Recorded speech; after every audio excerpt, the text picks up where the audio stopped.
हिमाचल परिवहन सेवानिवृत्त कर्मचारी कल्याण मंच जिला इकाई हमीरपुर की बैठक जिलाध्यक्ष नंदलाल चौहान की अध्यक्षता में आयोजित की गई। बैठक में प्रदेश कार्यकारी अध्यक्ष अजमेर ठाकुर तथा सचिव बलबीर पठानिया विशेष रूप से उपस्थित रहे।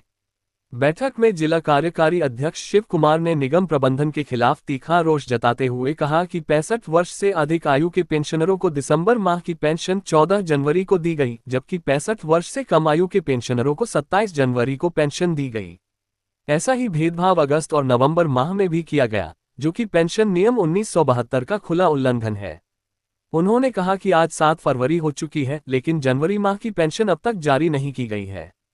शिव कुमार ने जिसको HRTC पेंशनर संयुक्त संघर्ष समिति की बैठक प्रबंध निदेशक के साथ हुई थी, जिसमें यह आश्वासन दिया गया था कि भविष्य में सभी पेंशनरों को एक साथ पेंशन दी जाएगी, लेकिन यह आश्वासन भी झूठा साबित हुआ।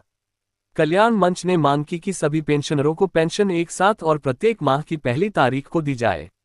जिलाध्यक्ष नंदलाल चौहान ने कहा कि 1 जनवरी 2016 से संशोधित वेतनमान का एरियर, पिछले 3 वर्षों से लंबित चिकित्सा बिलों का भुगतान, 16% महंगाई भत्ता तथा 65, 70 और 75 वर्ष से अधिक आयु के पेंशनरों को देय 5, 10 व 15% एरियर का भुगतान शीघ्र किया जाए।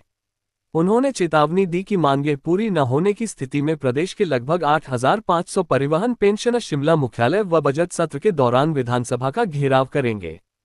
प्रदेश कार्यकारी अध्यक्ष अजमेर ठाकुर ने कहा कि अदालतें स्पष्ट कर चुकी हैं कि राज्य सरकारें खजाने की तंगी का बहाना बनाकर कर्मचारियों व पेंशनरों के वैध अधिकार नहीं रोक सकती। उन्होंने कहा कि 16% डीए और अन्य लंबित भुगतानों का मामला बेहद गंभीर है और सरकार को इस पर तुरंत निर्णय लेना चाहिए। आज हमीरपुर इकाई की जो है मासिक बैठक है, हर बार 7 तारीख को होती है। इस बैठक में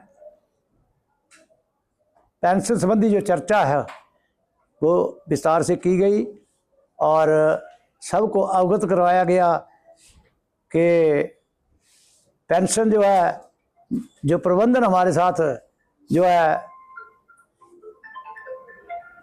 बंदर बांट वाला काम कर रही है।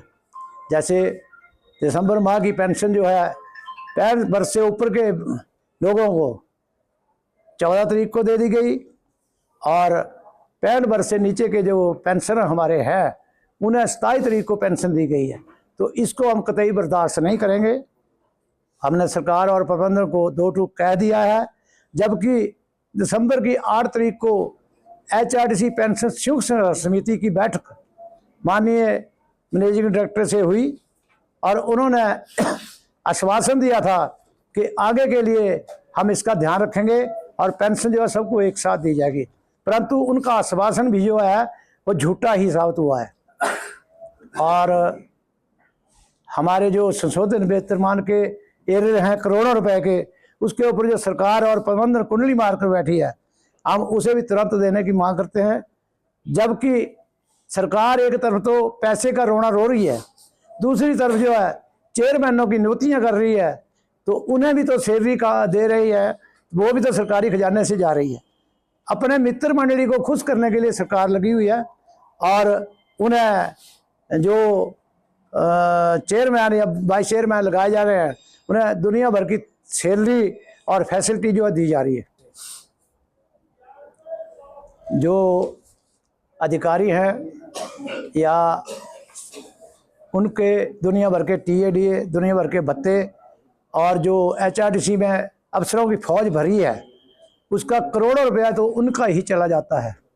और जो ग्रांट इन एड HRTC को सरकार देती थी, उसका पहले 67 करोड़ देती थी, तो पेंशन और सैलरी का काम जो है पूरा हो जाता था।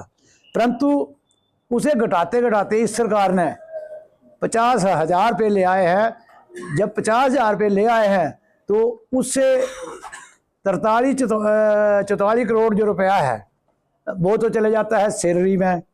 उसके बाद बचता है 5-6 करोड़, तो उससे ये क्या कर रहे हैं कि 65 वर्ष से ऊपर के जो लोग हैं उनको पेंशन डाल रहे हैं, बाकियों को दोबारा से पैसा जब सैंक्शन होता है तब डालते हैं।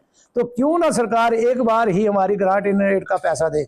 अभी हाल ही में HRTC ने सरकार को 2 करोड़ का नोटिस जो बिल जो थमाया है, जो मंडी रैली में गाड़ियां हमारी गई हैं, उसका पैसा भी अभी तक सरकार ने दिया। पिछली सरकारों की रैलियों में गाड़ियां गई हैं, वो सरकार चाहे बदली है चाहे कोई भी सरकार हो, जो सरकारों से HRDC ने पैसा लेना उसे भी सरकार जो है समय पर नहीं दे रही है, जबकि अपनी मित्र मंडली को खुश करने में सरकार लगी हुई है।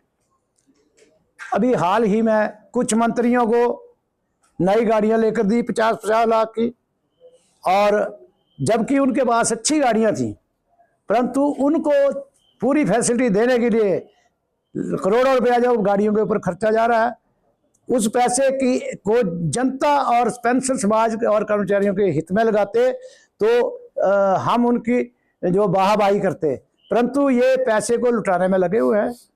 हम चाहते हैं कि सरकार समय रहते हमारे करोड़ों रुपए की जो देनदारियां हो उसे दे, अन्यथा 20 फरवरी को हमारी हिमाचल पेंशन संयुक्त समिति जो 19 संगठनों की बनी है उसकी बैठक हमीरपुर में होने जा रही है, और उसकी अध्यक्षता प्रदेशाध्यक्ष श्री सुरेश ठाकुर जी करेंगे। उस बैठक में कठोर निर्णय लिए जाएंगे और उसमें जो है आंदोलन की रूपरेखा तैयार की जाएगी, जिसमें सभी संगठनों से लोग जो है 2-2 लोग हर दिन सेक्रेटरीट शिमला में जो भूख हड़ताल पे बैठेंगे, और उसके बाद जो है विधानसभा का जो बजट सत्र लगेगा उससे पहले 10 दिन भूख हड़ताल पे बैठेंगे, और 11वें दिन जिस दिन बजट सत्र लगेगा उस दिन लाखों लोग पेंशन जो है लाखों लोग 50-60 हज़ार से ऊपर लोग जो है वहां पर धरना प्रदर्शन करेंगे और विधानसभा को घेराव करेंगे।